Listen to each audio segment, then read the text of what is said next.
तो guys Riders to the Sea one act की tragedy है जिसको जॉन मिलिंगटन साइंस ने लिखा था और इसको पब्लिश किया गया था 1903 में। और आयरिश नेशनल थिएटर सोसाइटी के द्वारा ये फर्स्ट परफॉर्म किया गया था 25 फरवरी 1904 में। और इसकी जो मेन लीड कैरेक्टर है मौर्या, उसका कैरेक्टर का रोल हेलेन लाइड नाम की एक एक्ट्रेस ने प्ले किया था। तो गाइस इसके कैरेक्टर्स हम देख लेते हैं। मेन लीड तो मैंने आपको बता दिया है, मौर्या है जो कि मदर है। उसके टोटल 8 चिल्ड्रन रहते हैं जिसमें से 6 बॉयज़ हैं और 2 गर्ल्स। तो उसके जो 6 बेटे हैं, 6 सन्स हैं, उसमें से जो 4 है उसका डिस्क्रिप्शन हमें नहीं मिलता है, तो मैंने आपको समझाने के लिए यहाँ पर नंबर लिख दिया है।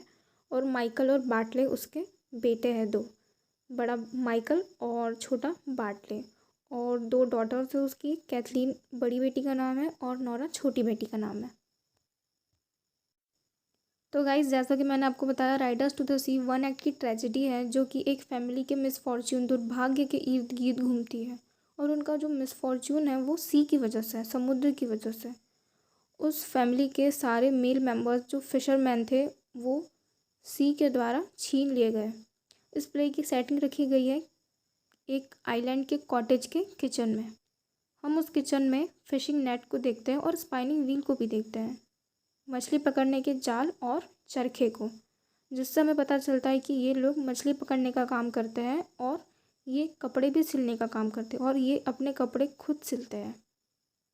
और हम वहाँ पर एक वाइट बोर्ड को भी देखते हैं जो कि एक दीवार के किनारे रखा हुआ है, जिससे एक कॉफ़िन बनाया जाना है। अब कॉफ़िन बनाया जाना है मतलब किसी न किसी की डेथ हुई होगी तभी कॉफ़िन बना।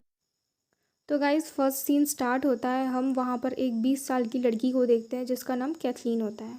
और ये कैथलीन बड़ी डॉटर है मौर्या की, जो कि आटा गूँथ रही होती है और गुथा हुआ आटा ओवन में रखती है। एक्चुअली में वो केक बना रही होती है, अब हमें पता चलेगा आगे कि केक वो किसके लिए बना रही होती है। फिर हम देखते हैं कि उसकी छोटी बहन नोरा वहाँ आती है।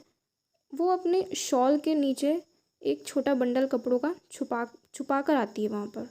और वो पूछती है कि माँ कहाँ है, तो वो कैथलीन उसे बताती है कि माँ दूसरे कमरे में सोने की कोशिश कर रही है। फिर कैथलीन उससे पूछती है कि ये क्या है, तो नोरा उसे बताती है कि ये बंडल मुझे प्रीस्ट ने दिया है। वो बताती है कि एक बॉडी मिली है, मतलब लाश मिली है समुद्र के किनारे, जिसे अच्छे तरीके से रिचुअल्स के साथ दफना दिया गया है। तो और वो बॉडी डोनेगल में मिलती है, डोनेगल नाम की एक जगह होती है, वो वहाँ मिलती है और ये कपड़े उसी बॉडी के हैं। तो गाइज़ क्या होता है कि 9 दिन पहले उनका जो भाई है माइकल, वो समुद्र में डूब गया था।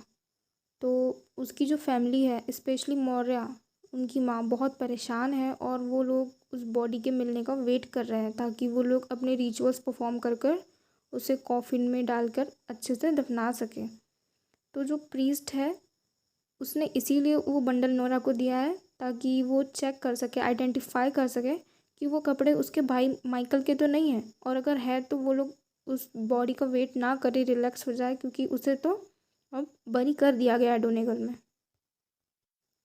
अब हम देखते हैं बाटले को, जो कि उनका भाई है और last male member of the house है, जो कि मेनलैंड में जाना चाहता है क्योंकि वो अपने घोड़े को बेचने के लिए वहाँ जाना चाहता है, क्योंकि वहाँ पे एक मेला जैसे लगा रहता है, गैलवे फेयर करके।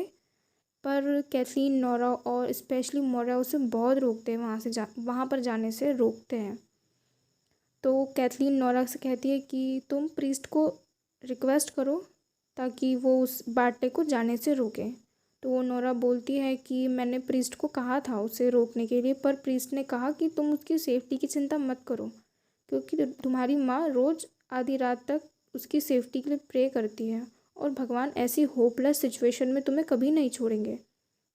अब वो ऐसा बताती है नोरा कैथलीन को, और वो बहनें अपनी माँ से उस बंडल को छुपाती है।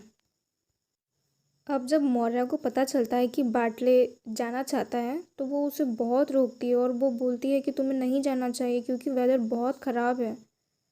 पर बाटले बहुत डिटरमाइंड होता है कि वो तो जाएगा, और वो बोलता है कि उसे घोड़े का अच्छा दाम वहाँ मिल सकता है। बाटले तैयार हो जाता है जर्नी के लिए और वो कैथलीन से कहता है कि तुम शिप का ख्याल रखना, पिग को सेल कर देना, और वो ऐसी बातें वो बताता है अपनी सिस्टर्स को। और वो बोलता है कि सिर्फ एक मेल मेंबर के बचने पर काम कितना डिफ़िकल्ट हो गया है। तो मौर्या बोलती है कि एक मेल मेंबर के बचने पर जब इतना काम डिफ़िकल्ट हो गया है तो सोचो अगर वो मेल मेंबर भी नहीं रहा तो काम कितना ज़्यादा डिफ़िकल्ट हो जाएगा। अगर वो आखिरी मेल मेंबर भी डूब गया तो वो उससे एक्चुअली रोक रही होती है, पर बाटले नहीं सुनता। अपनी माँ के शब्दों को इग्नोर करके बाटले अपना मन बना लेता है जाने के लिए। वो बोलता है कि अगर वेदर ख़राब रहा तो मैं 2 या 3 दिन में वापस आ जाऊँगा, पर उसकी माँ कंटिन्यू उसे रोकती है। कैथलीन सपोर्ट करती है अपने भाई का। वो बोलती है कि ये बहुत नेचुरल है कि अगर कोई यंग मैन अगर जाना चाहता है, उसकी इच्छा है तो उसे जाने देना चाहिए। वो अपनी माँ को बोलती है कि ये बहुत गलत है कि आप बार बार ऐसा दोहरा रही हो, बोल रही हो कि बहुत बुरा समय आने वाला है। वो अपनी माँ को रोकती है ये सब बोलने से, पर मौर्या जो है वो बहुत डरी हुई रहती है, बहुत शैटर्ड हो जाती है अपने सन को जाते हुए देखकर। वो बोलती है कि वो अगर गया तो वो वापस ज़िंदा नहीं आएगा। उसकी बेटियाँ मौर्या को स्कॉल्ड करती है, चिल्लाती हैं कि आप ऐसा मत बोलो बाटले को, और आप उसे बिना ब्लेसिंग दिए कैसे जाने दे रही हो। अब ये सब चलता है और कैथलीन को एकदम से याद आता है कि वो तो केक देना ही भूल गई। एक्चुअली में हम जब फर्स्ट सीन में देखते हैं कि कैथलीन आटा गूँथ रही है, केक बना रही है, तो वो केक बाटले के लिए होता है। तो उसे याद आता है कि केक तो मैं देना ही भूल गई। जब तक बाटले मेनलैंड तक पहुँचेगा रात में तब तक उसे कितनी भूख लग जाएगी। तो वो अपनी मदर को ब्लेम करती है कि आपकी इन सारी बातों के चक्कर में मैं उसे केक देना भूल गई। और वो जैसे तैसे उस केक को कपड़ों में लपेटती है, रैप करती है, और अपनी माँ से ही कहती है कि जाओ अब आप ही उसे देकर आ जाओ, और आप उसे ब्लेसिंग्स भी दे देना ताकि आपकी जो नेगेटिव बातें हैं उनका असर ख़त्म हो जाए, वो सारी बातें नलिफाइड हो जाए। तो मौर्या उनकी बात मानती है और जाती है उसे केक और ब्लेसिंग्स देने। एक्चुअली में गाइस वो जो अरान आइलैंड है, मतलब जहाँ का ये प्ले है, तो वहाँ पे एक प्रथा रहती है कि जब भी कोई सन जाता है समुद्र की ओर तो उसे अपनी माँ का आशीर्वाद लेना बहुत ज़रूरी होता है। तो इसीलिए यहाँ पर ब्लेसिंग्स का बहुत ज़्यादा रोल है। तो अब मौर्या जब जाती है वहाँ पर बाटले को केक देने के लिए, तो in in the absence of Maurya sister क्या करती है, उस बंडल को खोल कर देखती है, क्योंकि उन्हें तो अपनी माँ से छुपाना था। अब वहाँ पर माँ नहीं है उनकी, वो तो बाटले के पास गई है, तो वो खोल कर देखते हैं। तो जब वो शर्ट को देखती है नोरा, तो उसे याद आता है कि ये तो वही शर्ट है जिसे मैंने अपने हाथों से सिला था। तो अब वो ये बात कंफर्म हो जाती है कि माइकल ही वो व्यक्ति है जिसकी बॉडी डोनेगल में दफना दी गई है। तो पर वो लोग डिसाइड करते हैं कि ये सारी बात वो नहीं बताएंगे मौर्या को जब तक कि बाटले वापस नहीं आ जाता। अब इतना होता ही है कि मौर्या वापस आ जाती है, उसके हाथ में केक है। वो बिना केक दिए ही वापस आ जाती है। वो बहुत डरी हुई रहती है, उसने बहुत डरावना कुछ देखा हुआ रहता है। वो बताती है कि बाटले रेड मेयर पे सवार था, लाल घोड़ी पे, और उसके ही पीछे माइकल ग्रे पोनी पर सवार था जो कि उसके पीछे दौड़ रहा था। अब गाइस क्या होता है, कैथलीन और नोरा ने डिसाइड तो किया था कि वो ये बात नहीं बताएंगे अपनी माँ से, पर अब जब उनकी माँ बताती है कि मैंने माइकल को देखा, तो कैथलीन सोचती है कि नहीं अब मुझे बता देना चाहिए। वो बोलती है, वो सब बता देती है कि डेड बॉडी मिली है माइकल की और उसे डोनेगल में दफना दिया गया है। पर मौर्या कहती है कि मैंने तो माइकल को ही देखा, उसने अपने सबसे अच्छे कपड़े पहने हुए थे, नए जूते पहने हुए थे। और वो बोलती है कि मैं बाटले को आशीर्वाद देना चाहती थी पर शब्द मेरे गले में ही फंस के रह गए। मौर्या कहती है कि अब मैं बहुत श्योर हूँ कि बाटले वापस नहीं आएगा, और वो अपनी बेटियों से कहती है कि मेरे लिए भी एक कॉफ़िन अरेंज करो, क्योंकि अब मैं भी ज़्यादा दिन तक नहीं जी पाऊँगी। मौर्य अब बीता हुआ समय याद करने लगती है कि कैसे उसके हस्बैंड, फादर इन लॉ और उसके 6 बेटे जिंदा थे, तो सब कुछ कितना अच्छा चल रहा था। फिर उसे याद आता है कि कैसे एक पर एक सबकी डेथ होती गई और इन सब की बातें, इन सब की न्यूज़ उस तक पहुंची। वो ये सब याद करती और रोने लगती है। अब हम देखते हैं कि कुछ लोग एक डेड बॉडी को लेकर आते हैं वहाँ पर। वो डेड बॉडी बाटले की है।